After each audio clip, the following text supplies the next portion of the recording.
বর্তমান রাজনৈতিক প্রেক্ষাপটে দেশের শিক্ষা প্রতিষ্ঠানগুলোতে নির্বাচিত ছাত্র সংসদের দাবি ও আকাঙ্ক্ষা অত্যন্ত প্রবল। বাংলাদেশ জাতীয়তাবাদী ছাত্রদল দীর্ঘ সময় ধরে ছাত্র সংসদ নির্বাচনের দাবি যথাযথ কর্তৃপক্ষের নিকট বারবার উত্থাপন করেছে। 24-এর গণঅভ্যুত্থানের সময়ে শিক্ষাঙ্গনে এই দাবি আরো প্রবলতর হয়েছে। স্বৈরাচার বিরোধী লড়াই, 90-এর গণঅভ্যুত্থান, 1/11, দীর্ঘ ফ্যাসিবাদ বিরোধী লড়াই, 24-এর গণঅভ্যুত্থানের সম্মুখে নেতৃত্ব দেওয়া শত শহীদের সংগঠন, দেশের শিক্ষার্থীদের বৃহত্তম ছাত্র সংগঠন হিসেবে বাংলাদেশ জাতীয়তাবাদী ছাত্রদল এই দাবির তীব্রতা ও আকাঙ্ক্ষা প্রবলভাবে অনুভব করে। এই সামগ্রিক প্রেক্ষাপটে আগামী 9 সেপ্টেম্বর 2025 তারিখে ঢাকা বিশ্ববিদ্যালয়ের ছাত্র সংসদ নির্বাচন অনুষ্ঠিত হতে যাচ্ছে। বিগত প্রায় 1.5 যুগ ধরে ঢাকা বিশ্ববিদ্যালয় সহ দেশের সকল শিক্ষাঙ্গনে বাংলাদেশ জাতীয়তাবাদী ছাত্রদল ছিল সবচাইতে নির্যাতিত ও নিপীড়িত ছাত্র সংগঠন। কিন্তু পরিবর্তিত প্রেক্ষাপটে দেশের সর্বোচ্চ বিদ্যাপীঠের মাটিতে বাংলাদেশ জাতীয়তাবাদী ছাত্রদল বিগত 1 বছরে দখলদারিত্ব ও পেশিশক্তির রাজনীতিকে পুরোপুরি বর্জন করে ইতিবাচক ধারা শান্তিপূর্ণ শিক্ষার্থী বান্ধব ও সহাবস্থানের রাজনীতির চর্চা করে যাচ্ছে। আসন্ন বহুল প্রত্যাশিত ডাকসু নির্বাচনে গণতন্ত্র, বহুমত ও মতাদর্শের পারস্পরিক সহাবস্থান, মত প্রকাশের স্বাধীনতা, মানসম্মত উচ্চশিক্ষা, হলগুলোতে মানসম্মত আবাসন ও খাবার, শিক্ষার্থী বান্ধব ছাত্র রাজনীতি, উন্নত সাংস্কৃতিক ও বুদ্ধিবৃত্তিক চর্চা, বৈচিত্র্যময় ও নিরাপদ ক্যাম্পাস বিনির্মাণের লক্ষ্যে দেশের বৃহত্তম ছাত্র সংগঠন বাংলাদেশ জাতীয়তাবাদী ছাত্রদল সমর্থিত প্যানেল আমি ঘোষণা করছি। আমরা প্রথমেই ডাকসুর সহসভাপতি হিসাবে ছাত্রদল মোহাম্মদ আবিদুল ইসলাম খানকে মনোনীত করেছে। সেই সাথে ঢাকা বিশ্ববিদ্যালয় কেন্দ্রীয় ছাত্র সংসদ প্যানেলে ছাত্রদল সমর্থিত ডাকসুর জিএস সাধারণ সম্পাদক হিসাবে শেখ তানভীর বাড়ি হানিফকে নির্বাচিত করেছে। সহকারী সাধারণ সম্পাদক এজিএস পদে তানভীর আল হাদি মায়েতকে মনোনীত করেছে।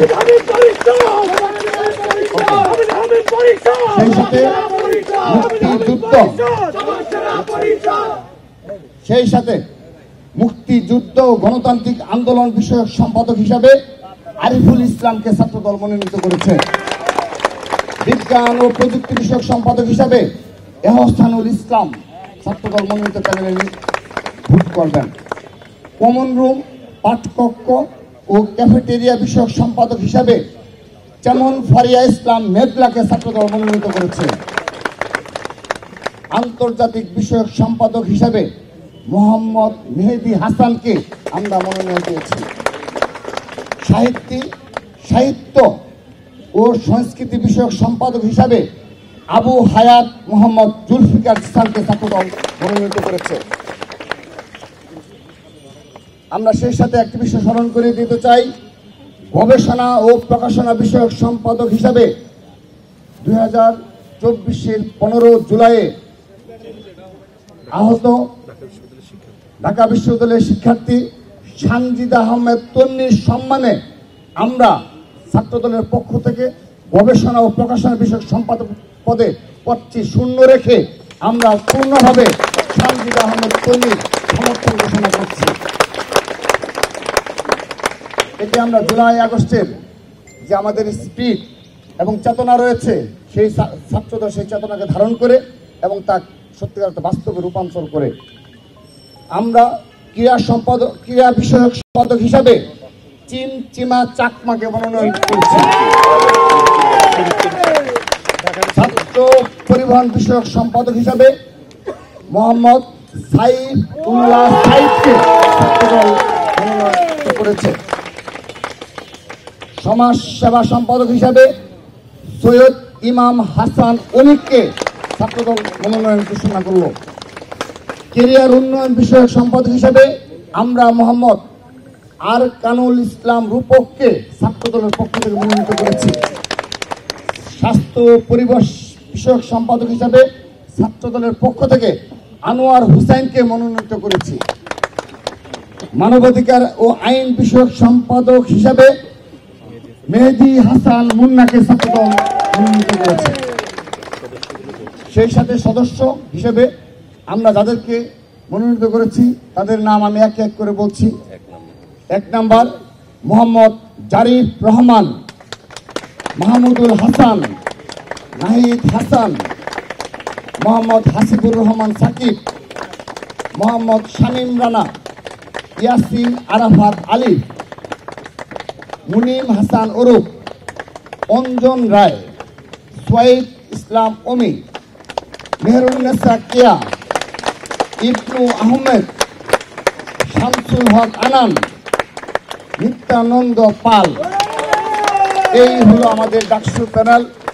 সেই সাথে আনুষ্ঠানিকভাবে এই ডাকসু প্যানেল আমরা বিশ্বাস করি ঢাকা বিশ্ববিদ্যালয়ের সচেতন, সাহসী, মেধাবী, বিচক্ষণ শিক্ষার্থীরা তাদের ভোটাধিকার প্রয়োগের মাধ্যমে ঢাকা বিশ্ববিদ্যালয়ে বাংলাদেশকে নেতৃত্ব দেয়, তা প্রমাণের আবারও সুযোগ এসেছে। আমরা বিশ্বাস করি আমরা ছাত্রদল আজকে যে প্যানেল ঘোষণা করলাম সেটি ছাত্র সমাজের প্রত্যাশার প্রতিফলন। আমরা ছাত্র সমাজের মাঝে সবচেয়ে জনপ্রিয়, ছাত্র সমাজের অধিকার বাস্তবায়নে যারা দীর্ঘদিন সাধারণ শিক্ষার্থীদের পাশে থেকে কাজ করেছে তাদেরকেই আমরা আমাদের এই প্যানেলে মনোনীত করেছি।